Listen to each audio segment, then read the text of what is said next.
ஒரு marine biologist ஒரு experiment வந்து கண்டக்ட் பண்றாங்க.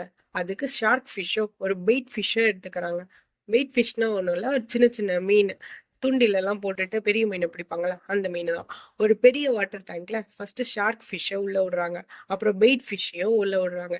எதிர்பார்த்த மாதிரியே இந்த ஷார்க் ஃபிஷ் வந்துட்டு அந்த சின்ன சின்ன ஃபிஷ் எல்லாம் வந்து சாப்பிட்ருச்சு. அப்புறமா பயாலஜிஸ்ட் என்ன பண்றாருன்னா ஒரு ஃபைபர் கிளாஸை வச்சு டேங்கை ஒரு பார்ட்டிஷன் மாதிரி பிரிச்சிடுறாங்க. இப்போ ஷார்க் ஃபிஷ் ஒரு பக்கமும் அந்த சின்ன சின்ன மீன்கள்லாம் இன்னொரு பக்கமும் இருக்குது. இந்த ஷார்க் ஃபிஷ் வந்து கிளாஸ் அட்டாக் பண்ணி அந்த சின்ன ஃபிஷ்ஷை எப்படியாவது சாப்பிட்டுறணும்னு ட்ரை பண்ணுது. ஆனா கிளாஸ் இருக்கிறதுனால அந்த ஷார்க்கால அதை பண்ண முடியல.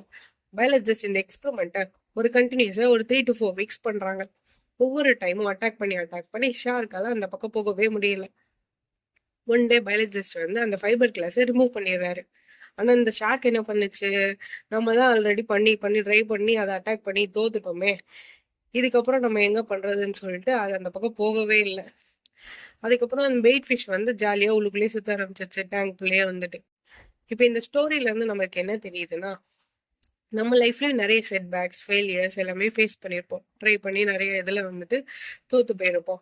அதனால நெக்ஸ்ட் நம்ம எது ட்ரை பண்ணாலும் அது ஃபெயிலியர்ல தான் ஆகும்னு சொல்லிட்டு மைண்ட் செட் பண்ணிடுவோம். சம்டைம்ஸ் அந்த ஃபைபர் கிளாஸ் நம்ம லைஃப்லயும் இல்லாம கூட இருக்கலாம்ல. அதனால நம்ம எப்பயும் ட்ரை பண்றத பண்ணிட்டே இருப்போம். கண்டிப்பா எவ்வளோ ஆப்ஸ்டிகல்ஸ் வந்தாலும் அதை ஃபேஸ் பண்ணி நம்ம சக்ஸஸ் ஆகும் அப்படின்னு சொல்லிட்டு தேங்க்யூ.